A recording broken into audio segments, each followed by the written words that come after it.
साई राम ओम गुरु। अध्याय 5 हिमालय की त्रिमूर्ति। ब्रह्मा विष्णु महेश की तरह हिमालय पर भी आध्यात्मिक त्रिमूर्ति है, जिन्हें सब ट्रिनिटी कहकर पुकारते हैं। योग का उद्देश्य व्यक्तिगत चेतन को सृष्टि से एक करना है। योगाभ्यास से जीवन स्तर उच्च होता है। प्राचीन काल से हमारे देश में अनेक योगी तथा संत हुए हैं जो इस कला में निपुण रहे हैं। योग की अनेक शाखाओं में 3 मुख्य शाखाएं कर्म योग, भक्ति योग व ज्ञान योग हैं। ऐसे अनेक महापुरुष हैं जो इन तीनों शाखाओं में श्रेष्ठ हैं। इन 3 शाखाओं के अलावा वे राजयोग, मंत्र योग, तंत्र योग, नाद योग आदि का भी अभ्यास करते हैं। वर्तमान काल में इन तीनों योगियों का होना हमारे लिए सौभाग्य की बात है।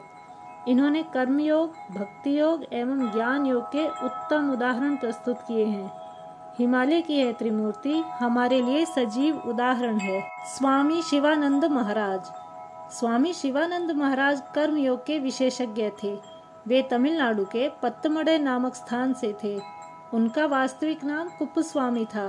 वे 19वीं शताब्दी के विशेष ज्ञानी चिकित्सक थे, जिन्होंने मलेशिया में चिकित्सा का अभ्यास किया। नौकरी छोड़कर उन्होंने अंतरशक्ति की खोज में हिमालय की यात्रा आरंभ की। 12 वर्ष तक सघन वन में रहकर कड़ी शीत में उन्होंने कठोर तप किया। स्वामी विश्वानंद ने उन्हें संन्यास की दीक्षा दी। स्वामी शिवानंद महाराज ने ऋषिकेश में दैविक जीवन संघ नामक संस्था की स्थापना की।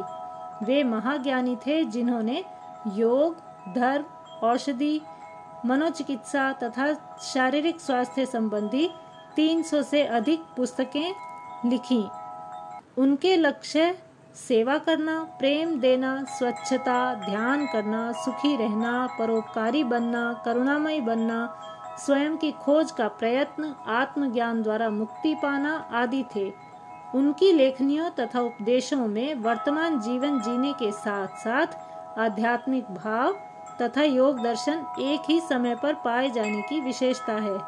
स्वामी शिवानंद महाराज ने योग क्रिया सिखाने हेतु वेदांत अरण्य विश्वविद्यालय की स्थापना की। उनका पावन जीवन निस्वार्थ सेवा भाव तथा त्याग से भरा हुआ था। गंगा नदी को अपनी माता मानते हुए उन्होंने सन 1963 में उसी में समाधि ले ली। तपोवन महाराज। तपोवन महाराज भी 19वीं शताब्दी के हिंदू धर्म के महान संत तथा वेदांत विशेषज्ञ थे। वे पालघाट केरल से थे। उनके गुरु स्वामी चिन्मयानंद थे।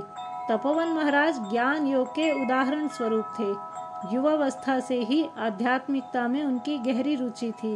वे स्वयं देवी देवताओं की मूर्तियां बनाते और उनकी पूजा आराधना करते। छोटी आयु में ही उन्होंने विद्यालय जाना बंद कर दिया। फिर भी वे संस्कृत, मलयालम, तमिल तथा अंग्रेजी भाषाओं में विद्वान थे। उन्होंने सभी धर्मों की धार्मिक पुस्तकों का अध्ययन कर ज्ञान प्राप्त किया। आध्यात्मिक होने के साथ साथ वे उच्च कोटि के सार्वजनिक वक्ता भी थे।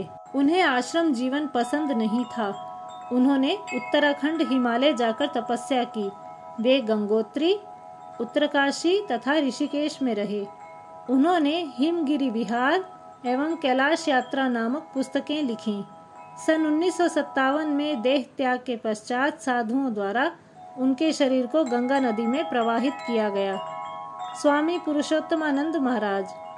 ऋषिकेश से बद्रीनाथ के मार्ग पर लगभग 25 किलोमीटर की दूरी पर वशिष्ठ नामक गुफा है।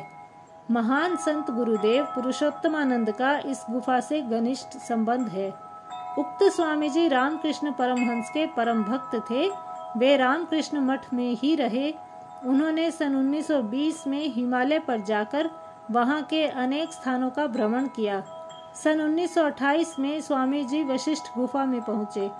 वे उस गुफा से इतने आकर्षित हुए कि 25 वर्षों तक उसी में रहकर तपस्या की। जब वे सोते तो एक शेर रखवाले की तरह वहीं एक कोने में सोता। सन 1961 में उन्होंने समाधि प्राप्त की। स्वामी पुरुषोत्तमानंद महाराज महाज्ञानी थे, जिन्होंने स्व को पहचाना। हमारे परम पूजनीय ओम गुरु को 1 सप्ताह तक वशिष्ठ गुफा में तप करने का सुअवसर प्राप्त हुआ है। उन्हें वहां पर स्वामी जी की उपस्थिति का आभास हुआ। संत पुरुषोत्तमानंद महाराज ने अपने एक संदेश में कहा है, जिस आनंद की खोज में हम जीवन भर इधर उधर भटकते रहते हैं, वह वास्तव में हमारे भीतर ही है। नीम करौली बाबा महाराज। नीम करौली बाबा भी एक सुप्रसिद्ध हिमालय योगी थे। उन्हें भगवान श्री हनुमान का अवतार माना जाता है। मात्र 17 वर्ष की आयु में वे योगी बन गए।